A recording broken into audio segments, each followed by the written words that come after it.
Bueno, vamos a ver los estadios de formación del fantasma. La primera cuestión que tenemos que tener en cuenta es el otro. Habíamos dicho,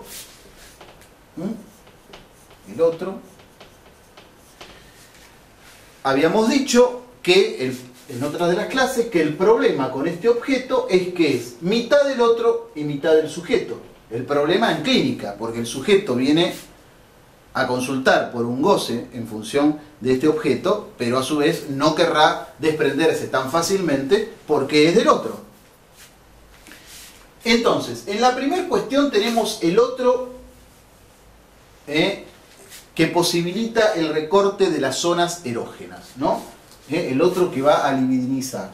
Voy a poner zonas erógenas. No se olviden que Miller llama al objeto A directamente zona erógena. Recorte de zonas erógenas. Esto es lo que en Freud vamos a conocer como el otro seductor de la teoría del trauma. En la segunda cuestión, la satisfacción, voy a poner así, se engarza al fantasma. Si quieren, bueno, acá lo pongo entre paréntesis, perdón, el engarce. En el tercer nivel, en el tercer paso, se va a soltar soldadura, ahora lo ponemos así, se desprende, y acá van a ocurrir dos cuestiones. Se renuncia a la acción y ¿qué pasa? El sujeto va a conservar el fantasma. Renuncia a la acción, conserva el fantasma.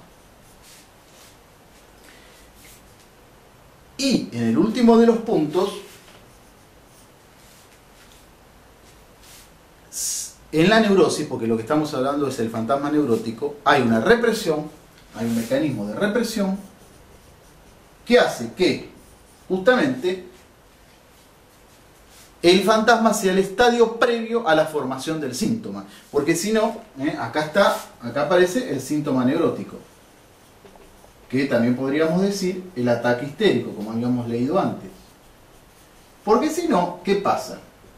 Ustedes tienen que pensar que cuando nosotros hablamos de fantasma,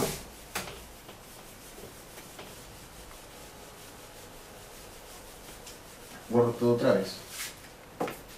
Cuando hablamos de fantasma, estamos hablando del fantasma neurótico. Y que el síntoma, porque esta es la cuestión clínica, que el síntoma, si no hubiésemos leído lo que leímos de Freud, tiene por debajo al fantasma. Piensen en esa cuestión. Si en la neurosis está el fantasma, podríamos decir que en la perversión, o en el goce perverso, están las escenas, las escenificaciones, ¿no es cierto?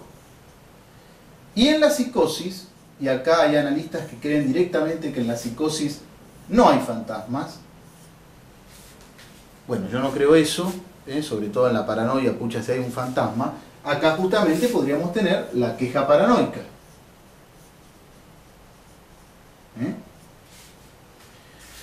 Vamos ahora a desglosar este tema lacaniano que metaforiza el fantasma en Freud. Lo vamos a ir desglosando. ¿Qué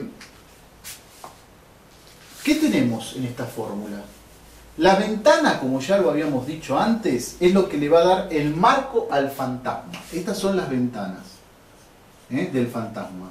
Es importante escribirlo con las ventanas, mucha gente no lo escribe así, porque las ventanas, en el fantasma neurótico, ¿no? Justamente, el neurótico tiene que estar en el marco de su fantasma. Si se defenestra, para tener, véanse la película La ventana de enfrente, donde está genial como el marco de la ventana hace del fantasma, en el caso de la mujer, básicamente. Hay un pasaje al acto, ¿no es cierto? Entonces, la ventana, el paréntesis, es importante escribirlo así para que ya nos estemos dando cuenta cómo es necesario el marco en la neurosis. El marco para no pasar a escena. Podríamos decir, en términos muy esquemáticos, entre paréntesis, entre comillas todo, que esta es la parte, este es el significante, es la parte simbólica del fantasma, mientras esta es la parte real, vamos a decir, el objeto es la parte real. Pero, por eso dije todo entre comillas, porque cuando Lacan escribe su aparato psíquico, la fórmula del sujeto, que la escribe así, el objeto A lo escribe en el centro, ¿no es cierto? Lo escribe en el centro de los tres registros, así que no es del todo cierto que esto es un real. Sí que en el fantasma, por eso David Ignacio va a decir que el objeto A permite hacer tangible algo en el orden de lo real, simbolizar ese real. ¿Y acá qué tenemos? Acá tenemos 4 elementos en realidad, no uno. Que este vendría a ser la parte imaginaria, lo que le va a dar la escena a ese fantasma.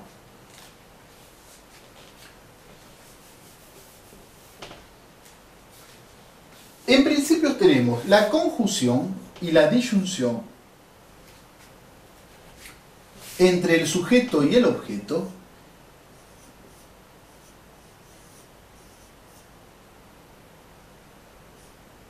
y también tenemos dos posibilidades más. En este primer caso,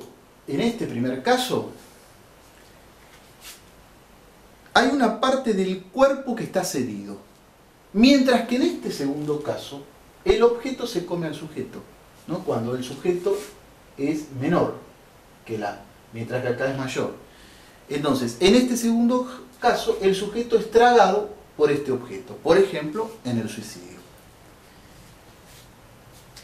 Esto también lo vamos a conocer como el vel de la alienación entre el otro y el sujeto. Lo vamos a ver. Lo vamos a hacer así. Donde habría, en principio,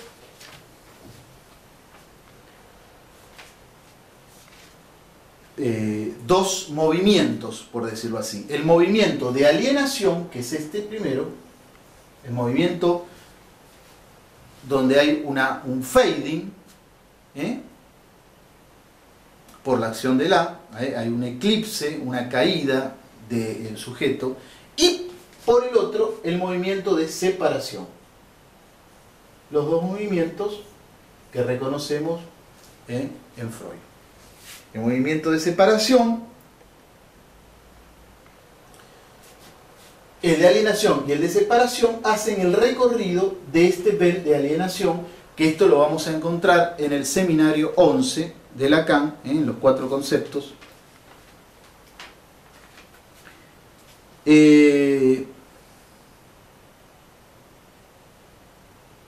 Fíjense en que separación viene de parire, y parir es engendrar. Así que separarse es engendrarse a sí mismo, podríamos decir, es decir, parirse, es decir, nacer. Y este es todo un tema, este es otro de los temas de nuestra clínica. Volver a nacer, por decirlo en estos términos, poco técnicos pero bastante cierto. Volver a nacer, desarmarse para volver a armarse. ¿No será esto el atravesamiento de un fantasma? Bueno.